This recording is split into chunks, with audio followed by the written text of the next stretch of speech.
Good evening.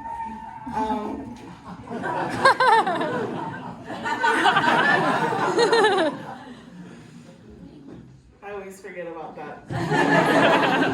I'm April Ignacio. I'm the founder of Indivisible, Tohono.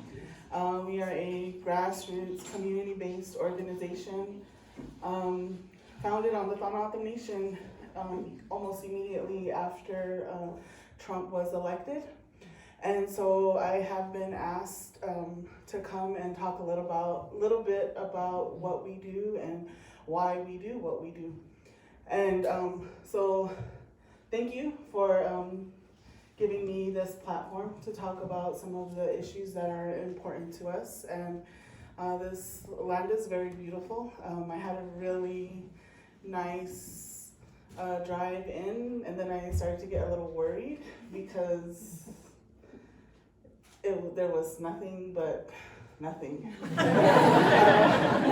So I commend you for wanting to be out here and your athleticism, because it's amazing to want to take on something like this and put your body and your mind through this sort of endurance and to be completely isolated. It's a beautiful thing. So thank you. So what I'm gonna first teach you is how to pronounce Tohono. It's very important.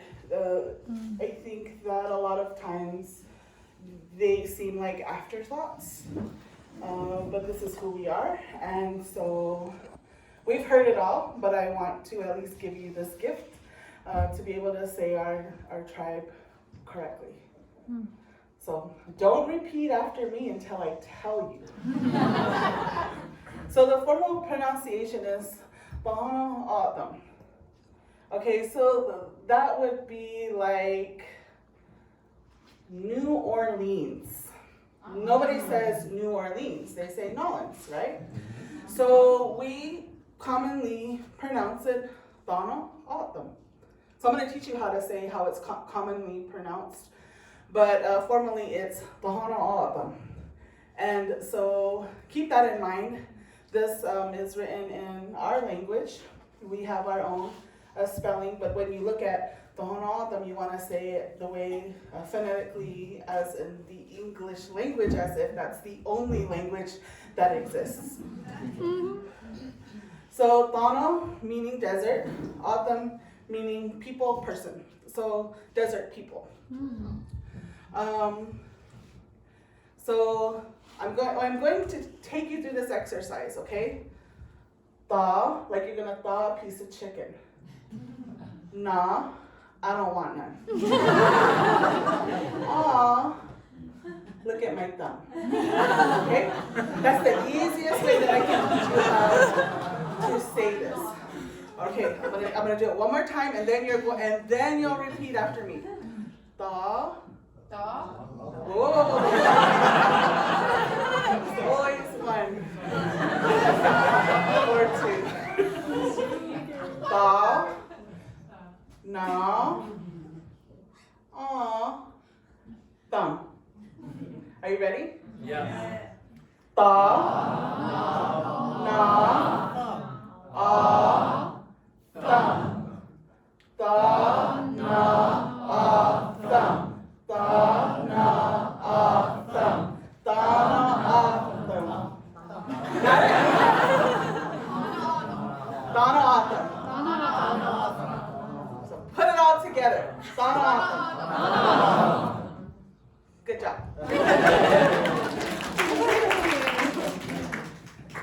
So Indivisible Tohono, like I said, like I explained earlier, we are a grassroots community-based organization, meaning we the money that we make is purely off of donations, our sticker sales, our t-shirts, because we truly believe in what we do and how important it is.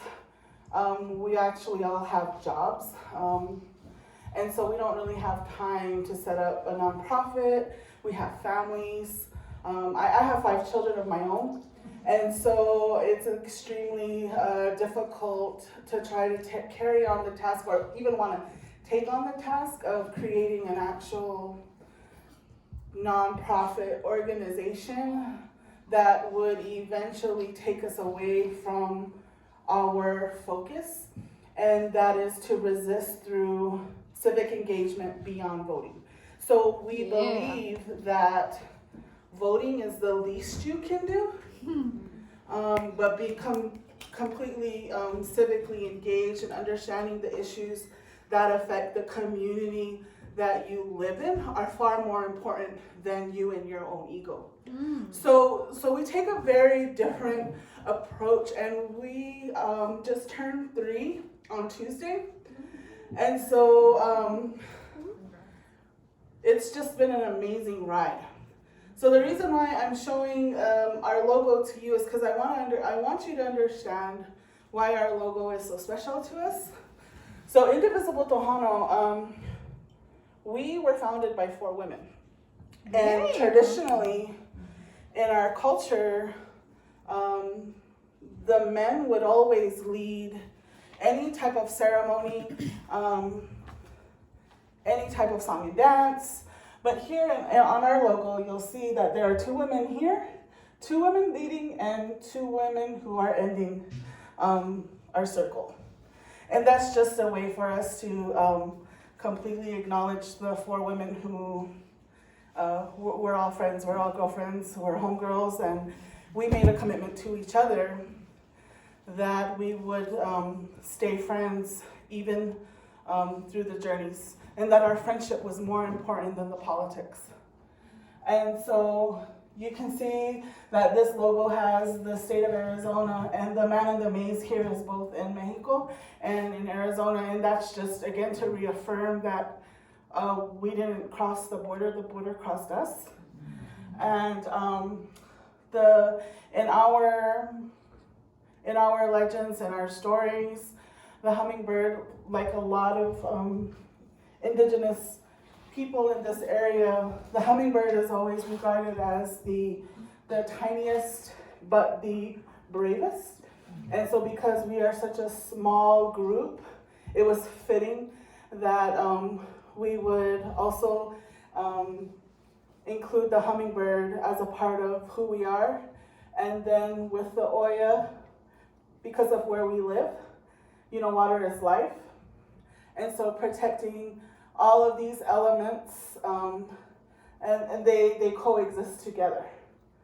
So you can't have one without the other. Is this getting deep enough? Yeah. So I just wanted to kind of give you a little background, not so much a background, but kind of a visual of the area that the Tohono migrated, because traditionally we were a migrating tribe. There are some villages that had everything that was needed to not have to migrate, and those villages are very small. So the majority of our villages did migrate from summer homes and winter homes, is what we'd like to call it, right? So this is kind of the area here, and whoa. So we are in this area here. So Indivisible, as we know and love it. So we formed basically out of fear because of where we live. And the fear is still there, especially recently with the more waivers that have just been, more laws that have just been waived. There's 16 of them within the last week and a half. So we formed out of fear because a lot of people in our community were worried about this wall going up, and so there weren't a lot of questions, our questions being answered, and so we talked about how would we bring, how would we settle the minds and hearts of our people? the only way to do that is with education, right? Information. And so for us, that meant that we would have to learn and navigate through a process and a system that has been completely set up to exclude us.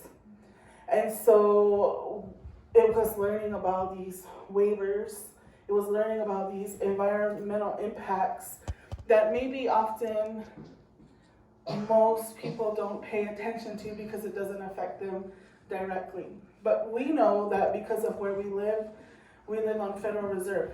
So what that means is that we are 10 times more likely to be impacted first because we are on federal land. The state can jump in and protect its own area that is not Federal Reserve or federal land, that isn't federal land, but say like national parks are federal land.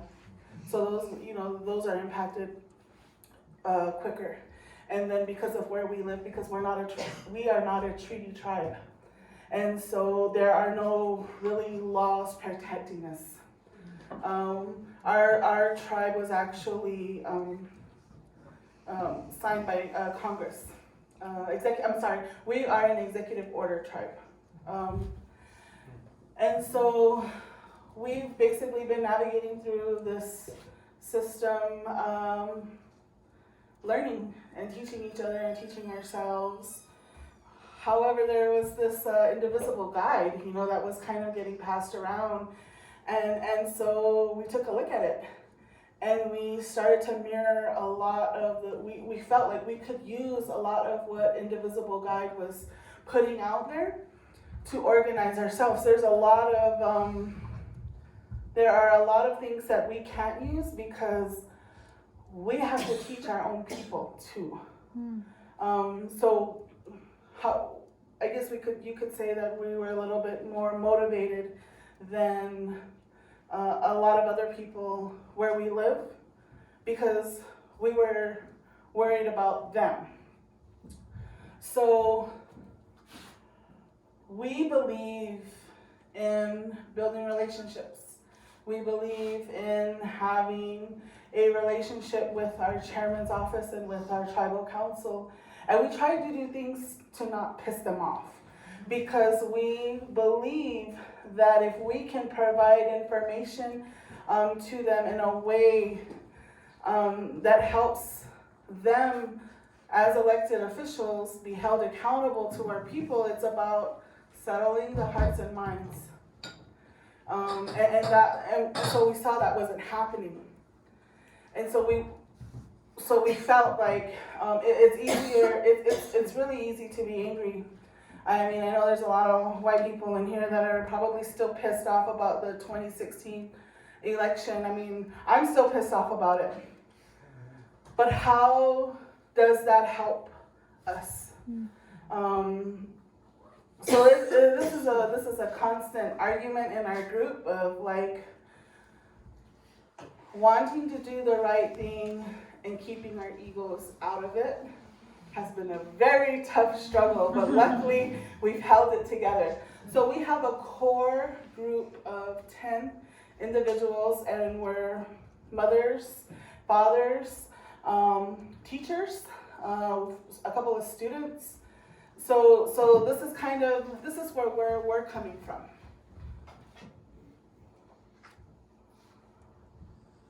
So I don't feel like I need to go through this because I feel like you understand all of this.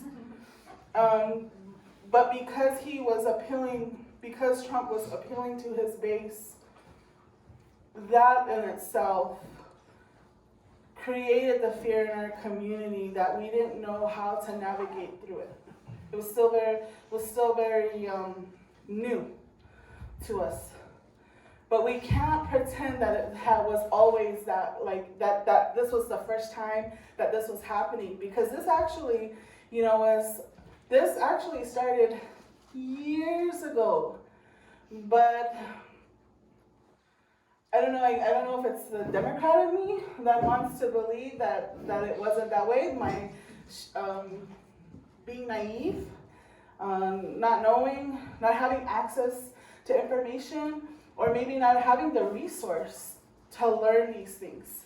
And so having to teach ourselves all over again of how did we get here? And so that we can communicate it to our people, so we can communicate it to our communities. And so that it's not just this headless monster, but it's several monsters from previous administrations, and trying to wrap our brains around the entire system.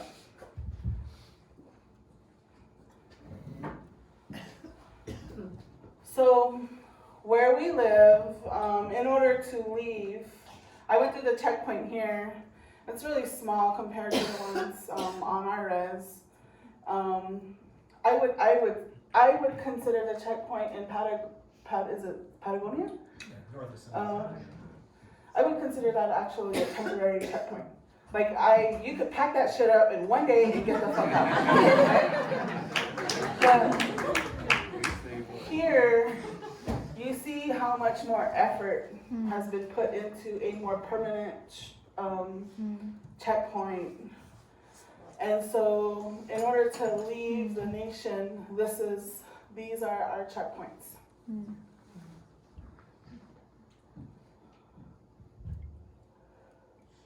So we have a really huge problem with Border Patrol on our res.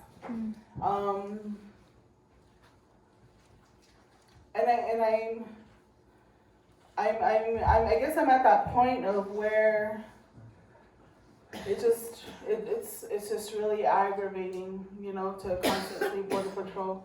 And I feel like we have more Border Patrol on our reservation than actual cars on our reservation. And so this is the problem with Border Patrol, is that there's actually no accountability for them. So when you file a complaint, we don't know where it goes. And so, but see, this is the thing though. Border Patrol has been on our nation for about 20 years now.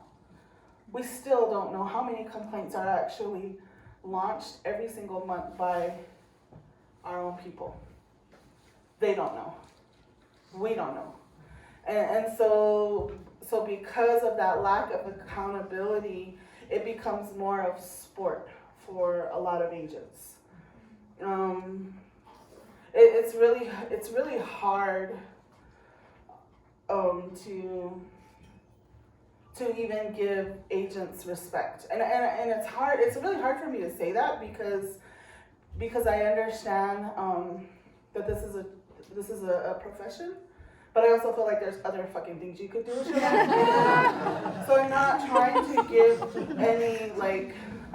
give them a pass either. But I also feel that the relationship or their lack of is very different with the Autumn and the police than we do with Border Patrol.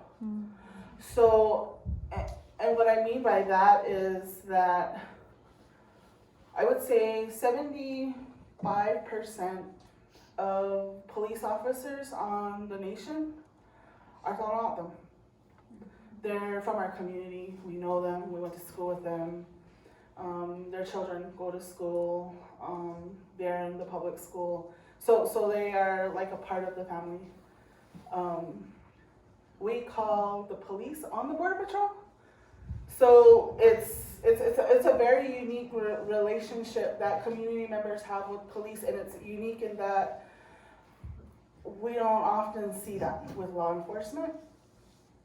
And so that is, I'm only telling you this so that you can kind of step back a little bit to understand how unique it is on the Tohono Nation.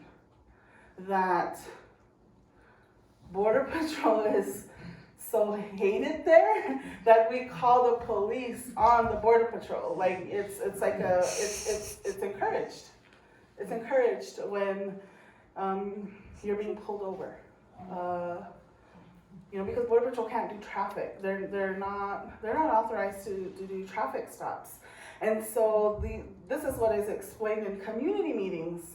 If you get pulled over by Border Patrol and you're not doing anything, call the police. And you tell them, I'm not opening up. Because we've had stories of tribal members being pulled out of their vehicles by agents. So it's, and so this is why I have to tell you that side bit about the Tohono Police Department. I mean, not all of them are cool, like definitely not. But I just kind of want to like take a step back so you understand the uniqueness of where we live.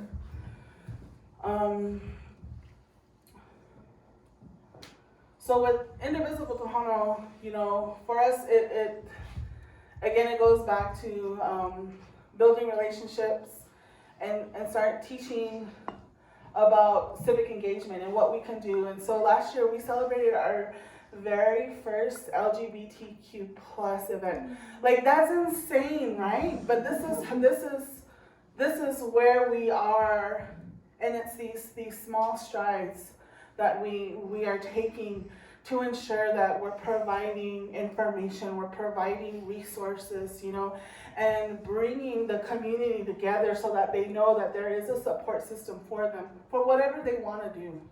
Whatever, you know, that's kind of how we look at it. And we get to register people to vote when they come to these events. So like, it's a win-win for them and for us. We also, so I'm I really have, okay. So I sit on the Arizona State Committee for Missing Murdered Indigenous Women. I am the architect of the data collection for missing murdered Indigenous women in Arizona. And so I collected data on the Tohono Nation to find out how many actual women have gone missing. And so we are problem solvers as mothers. and so our next step was like, well, what do we do with this information that we have? So we partnered up with Emerge in Tucson. Emerge is a domestic violence, I guess it would be like I don't want to say company, but it's like an organization that helps with domestic violence. And from there, we built this really strong, beautiful relationship with A Call to Men. I don't know if you're familiar with A Call to Men, but A Call to Men is a national organization that focuses on violence against women and girls nationwide. And so this curriculum, we learned this curriculum to provide it to our community. And so this is, that's Elaine. She's IT and Anthony's in the back, and this is Neil. He runs the domestic violence program on the Tohono Nation. So we've held 2 workshop conferences on the nation because 90% of the cases that are seen in our tribal courts are domestic violence cases. 90%. And so because we believe in what we do, we have to bring in this information. And so we've been very successful in hosting these A Call to Men workshops. And it's basically an accountability, a way to hold men accountable without shaming them or making them feel that this is all their fault. So based on my research and based on the data that I've collected, about 85% of the cases of Native women who have been murdered are murdered at the hands of their significant other, their husband, their boyfriend, their lover. So these are really heavy issues that we actually just dive into because we believe in transforming our community because we believe in them, you know, and so that was our very first workshop with A Call to Men, and it was a very loaded, heavy topic, but we've taken that on, and this is our Tío Raul Grajava. Yeah. So. Fun fact, Raul just started to like us about a year ago. Yeah, we were a pebble in his shoe for about a year. And we would just show up. We would just start showing up to his events. You know, it's just start inserting ourselves. And he, I don't know if you're familiar, but Tio Raul was a little grouchy. And so, next thing you know, we're being invited to his events. And the reason why that was important for us to do and to build that relationship with him is because what happens a lot of times is these elected leaders only deal with elected leaders. And so the constituents and the grassroots and the people who are actually doing the work are never really part of any processes, and we definitely aren't sitting at any of those tables. And so when he realized that we weren't going to go away, see, this is where I think we won him over right here. And that's my baby Thorpe. That's my youngest, and I believe he's like 5 days old.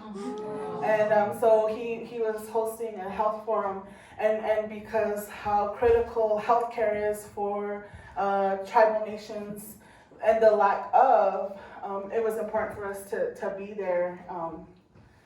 So we've had a lot of fun with Raul. And then one of the things that we're really, really proud of was that in the last election cycle, mid-year cycle, we hosted 19 Democratic candidates on the Tohono O'odham Nation. This is the first time in our political history that we've ever had candidates come to the Tohono O'odham Nation. This is the disconnect between individuals who are running for office and Indian constituents. Indian leadership is a little bit different. So we're really proud of the individuals who showed up for this, and it's like I said, it's been an up and down. It's been a crazy ride. The one thing that we are passionate about is about voting. So Native Americans make up 1% of the entire population in the United States. However, only 13% of them vote. Could you imagine how many states we could flip if we even had 40%? So the way we look at voting is like, it's one of those things that we just have to do until every single person is registered to vote. And unfortunately, what it does is it cuts into us providing civic engagement opportunities because we're still trying to register people to vote. And so what that means is that in Pima County, which Pima County is the bluest county in Arizona, it's the most progressive county. What that means is on the Tohono O'odham Nation, there's 26 precinct committee positions that have never been touched in over 14 years, which means the natives, the Indians, are never at the table when decisions are being made in which way we're moving in Arizona.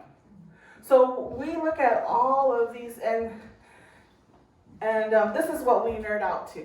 You know, like this is what really gets us, like this is something that we're very interested in because we've been constantly left out of a system that a lot of people take for granted.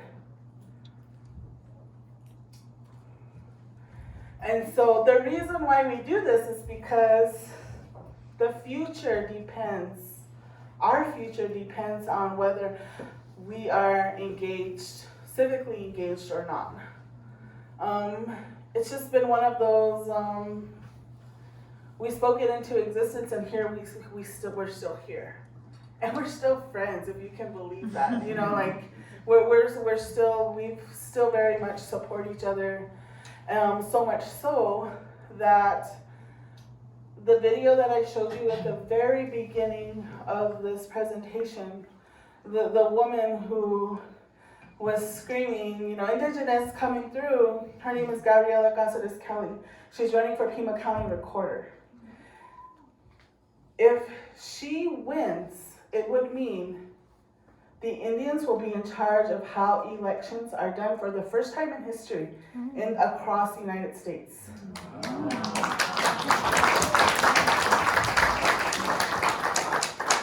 So, thank you for having me. I really enjoyed my time. I feel the good energy. I can see all the puppy dog eyes. I love it. And I have brought some t-shirts that I'm selling. Yeah, they're right up front. They're $20 and we have stickers for $1. Thank you so much for having me.